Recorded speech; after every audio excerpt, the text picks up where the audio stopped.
Morning student.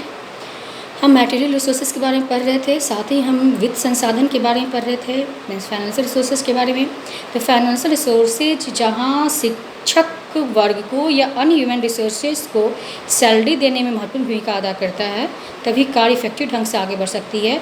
उसी तरह material वस्तुओं को खरीदने के लिए, मतलब शिक्षण सामग्री जो भी आधारभूत वस्तुएँ हैं या सुविधाएं हैं, प्रोवाइड करवाने के लिए वित्त संसाधन की महत्वपूर्ण भूमिका होती है।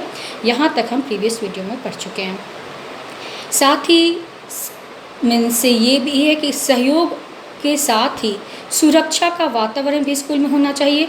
तो सुरक्षा के वातावरण के लिए भी जो स्कूल में जो इंफ्रास्ट्रक्चर, जो आधारभूत सुविधाएं हैं, उसको भी हम धन के सहयोग से पूरा कर सकते हैं, क्योंकि धन के सहयोग से जो भी हमारे पास स्टाफ की नियुक्ति होगी, रिक्रूटमेंट होगी, हम उसके अकॉर्डिंग काम कर सकते हैं। तो ये धन की सुविधाएं महत्वपूर्ण है। अब हमारा टाइम के अकॉर्डिंग कि टाइम को हम ये भी कर सकते हैं कि एडमिशन कब हो, बच्चों का एडमिशन कब होना चाहिए, सही समय पे कोर्स पूरा होना चाहिए।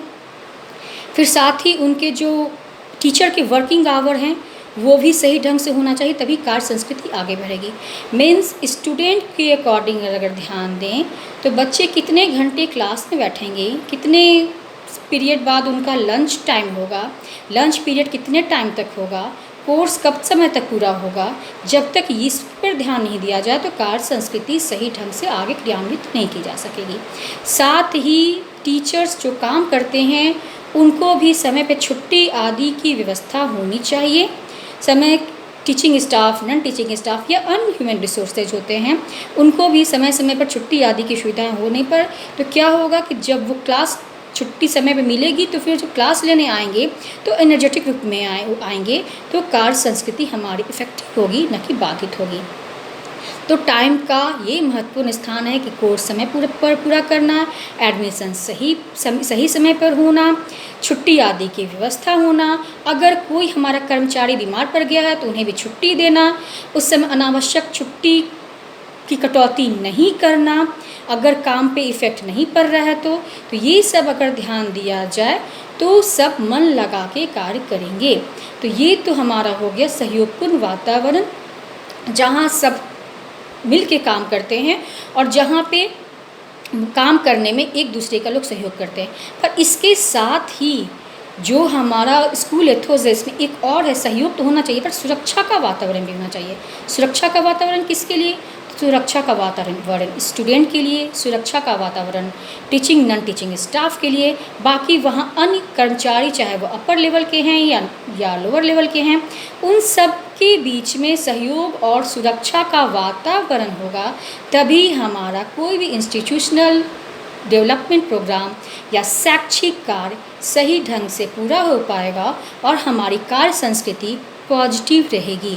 मीन्स सहयोग, सुरक्षा, साथ ही अपने पेशे के प्रति ईमानदारी, नैतिकता, कर्तव्य पालन के जिम्मेदारी के साथ सारे स्कूल के टीचिंग नॉन टीचिंग स्टाफ एवं मीन्स अफसर वर्ग, कर्मचारी वर्ग काम करके कार्य संस्कृति को आगे बढ़ाने में अपना सहयोग दे सकते हैं। और इस सहयोग इस बात पर होगा कि उनका जो मेन उद्देश्य है स्टूडेंट जो लाभान्वित हों, उन तक शिक्षण कार्य सही ढंग से पहुँचे, ये काम सही ढंग से ईमानदारी पूर्वक पूरा हो, इसको ध्यान में रखने की जिम्मेदारी कोई एक वर्ग नहीं निभाए बल्कि सारे वर्ग मिलजुल कर निभाएं। साथ ही स्टूडेंट के लिए भी सुरक्षा का वातावरण हो कि जब वो स्कूल आएँ तो उन्हें असुरक्षा का अनुभव नहीं हो कि वो कोई क्वेश्चन करेंगे या कुछ सवाल पूछेंगे तो उन्हें पनिशमेंट मिलेगी, बल्कि वो चाइल्ड सेंटर्ड एजुकेशन पद्धति के तहत कोई भी अपनी समस्याएं को रख सकें। ये माहौल स्कूल का ह्यूमन रिसोर्सेज उन्हें उपलब्ध करवाए तो हमारी कार्य संस्कृति अच्छे ढंग से इफेक्टिव होगी।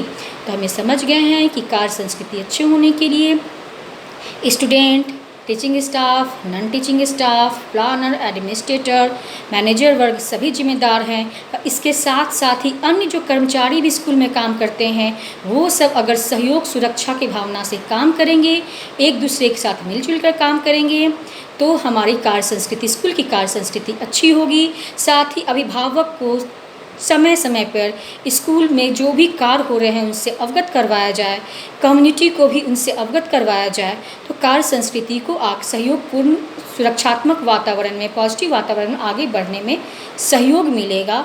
और साथ ही हमें ये भी देखना होगा कि कोई भी काम धन की कमी के कारण या समय की कमी के कारण अधूरा नहीं रह जाए। Thank you.